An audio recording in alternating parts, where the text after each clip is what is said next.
yung problem doon is it's true naman. So you have to really enforce yung gospel. Yes, pero sometimes you're trying to make them realize kung ano yung dapat. Some people are not smart enough or hindi nila or mataas na yung pride nila para mag-allude sila sa ganun. So the reason why na-mention ko rin yun is yung friction na yun between the old generation and new generation is lalo na pag meron yung mga new Christian talaga. Or of course there are Christians or new Christians na parang nandun lang sa benefits. There are, di ba? So as a pastor, alam mo naman na meron talagang ganun. Pero sometimes there are those na genuine. Yes. But then ang nangyayari, they get turned off kasi how they are judged by yung mga by the old generation, they couldn't handle it. Like for example, let's say merong LGBT, di ba? So and then nag-repent na siya. Pero hindi niya pa rin mabago kung the way he or she talks, yung mga pitik, hindi niya pa rin nababago. Kasi it's a process. So wala pa siya dun sa completed process. But then if ma-judge siya before siya makapunta dun sa end result, nagkakaroon ng to-turn off or parang nagkakaroon pa ng grudge. Yes.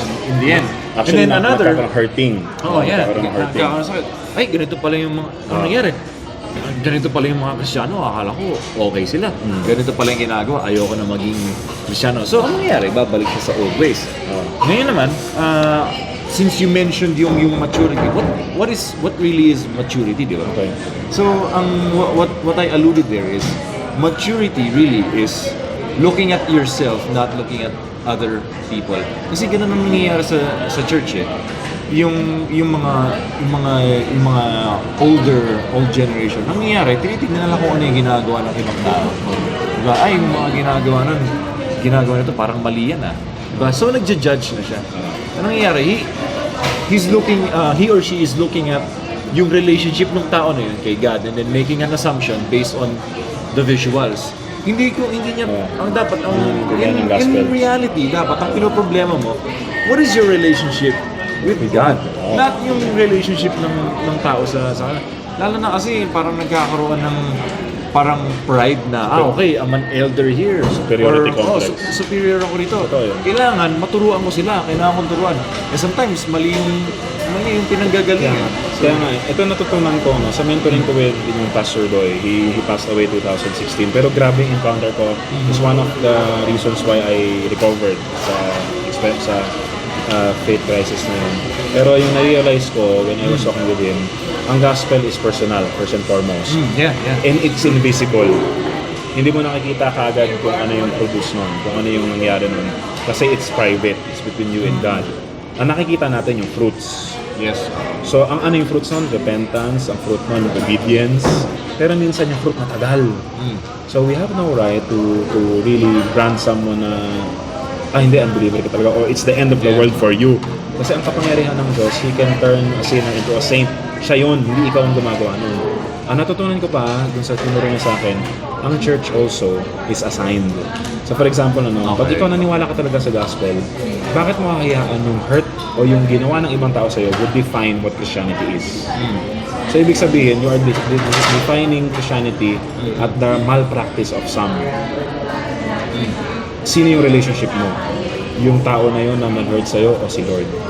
Of course, hindi natin maaari siyempre mawawalan ng gana kahit sino naman talaga mawawalan ng gana. That's true. Pero if that person really believe in the Lord will make a way so that fruit will be produced. So si Lord pa rin, ang security si Lord lahat. Ngayon, si Lord din yung mag-a-assign sa'yo sa church. Diyan sa judgmental na church, kunyari church leader na binabali niya lahat, si Lord din, hindi nagkamali si Lord. Ba't siya nilagay dyan sa church na yan? Hindi nagkamali si Lord, pero siya pwedeng magkamali. So, ngayon, if hindi pa siya nagsisisi sa kasalanan niya, the Lord is also gracious to preserve His church. Tatanggalin niya yung mapatanggalin.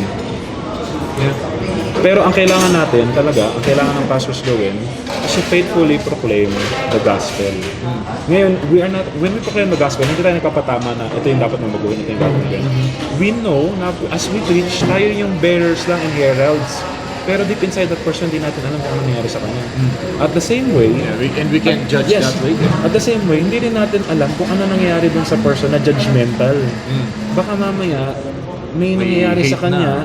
Yes, baka mamaya may problema sa kanya, kaya ganun yung view niya sa sa'yo. So you have to pray for that person. At ang trust mo, hindi sa kakayanan ng tao magbago on his own, pero sa kapangyarihan ng Diyos na nagbabago ng mga makakasalanan. So, at your part, you will be humbled also. Kung God is so good to me and powerful na i-change niya yung puso ko, He's also good to, maybe, He will be also good to that person and has the power and capability to change that person. So Lord, sinasabi ko sa ito, that person hurt me, ang sakit. Pero Lord God, I'm praying na ikaw mong kumilos sa buhay mo. So parang, ito no, you are seeing things now in the lenses of the gospel, Jesus Christ. In the gospel, it's not just the basic stuff. Talagang makikita mo, magugulat ka na, hala, hindi pala gospel yung pinaniniwalaan ko noon. Akala ko lang gospel. But, ano ba talaga siya? And it will humble you down talaga. And it will really inspire you also. Na hindi pala ako ito. Hindi pala achievements ko ito. And hindi ka patapos sa akin, Lord. So I have full confidence on what God can do in my life. So, good. Oh, na-bring up ko lang kasi I think it's a good topic to be discussed. Kasi nga, lalo na ngayon, parang everyone's living in their own bubble. So it could be na there are churches out there na Yes, they have this kind of mindset. Kami-kami And then, ano nangyayari? Tama kami. And then nobody's rebuking them. So it's a good na. And then coming from a pastor's perspective din. Kasi I don't have any place to change what is going on sa church. Kasi hindi naman ako pastor. Pero coming from a leadership standpoint, medyo maganda na bring light on what is it really. And yung ano mo nga, your concern sa lahat. So both sides. Ako concerned lang ako sa party ko eh. young gen. That's the usual eh. Kasi kumbaga in my case kasi parang if I'm gonna choose a side, I'm gonna magsa-side ako sa mga young gen. Kasi yun yung kaya yung i-voice out. Ay hindi. Kasi tingin ko, dapat they're old enough, alam na nila yung tama at mali eh. Di ba? Hindi dapat yung mga bata yung mag-a-adjust para sa inyo. Dapat kayo yung ano ba, be the bigger person. Yung mga, siguro practical advice ko lang, practical advice ko dyan. Sabi mo hindi naman mababago yung mga yun kasi wala tayong kakayanan to change them. Only the Lord can change them. Kayong grupo nyo, you focus on the Lord. And pray that the Lord will really change you. At yung fruits ng gospel, ng salvation, would really be seen. Yung matatanda na yan, bilang ka na lang ilang taon eh. 2 years, 5 years, 10 years. Oh, you cannot, hindi na talaga eh. Pero out of respect, kumaga, sige lang, nandyan pa rin sila. Pero Lord, teach me to produce. Tsaka sila yung malakas magbigay eh. Hindi na nila iwasan eh. Teach me to produce